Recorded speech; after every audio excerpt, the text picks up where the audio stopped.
एक मज़ेदार किस्सा ओशो जी बताते हैं।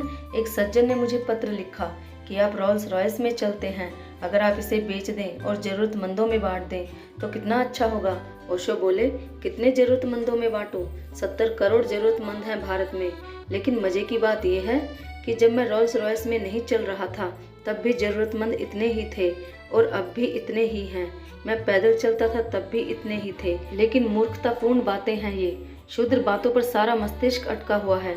और जिन सज्जन ने पूछा मुझसे, मैं उनसे पूछना चाहता हूँ, तुमने ज़रूरतमंदों के लिए क्या किया? तुमने अपनी साइकिल बेची? तुमने अपना मकान बेचा? तुमने अपनी दुकान बेची?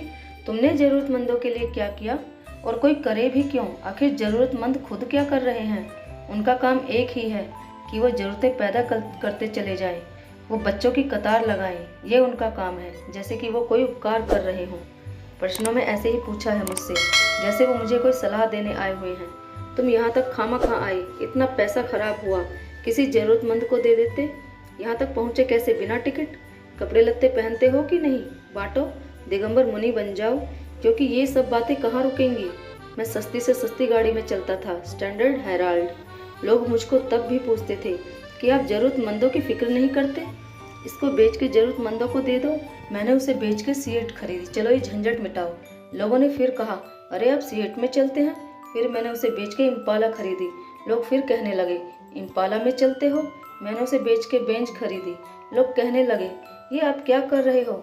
चलो रोल्स ले आओ। अब तुम मेरे से ये प्रश्न मत पूछो कि अब मेरे पास कोई उपाय नहीं है, अब मैं क्या खरीदूं। मेरे सोचने के अपने ढंग हैं।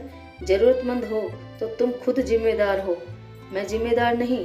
एक बच्चा भी मैंने पैदा नहीं किया और आगे भी नहीं करने के लिए आश्वासन देता हूँ। और क्या चाहिए?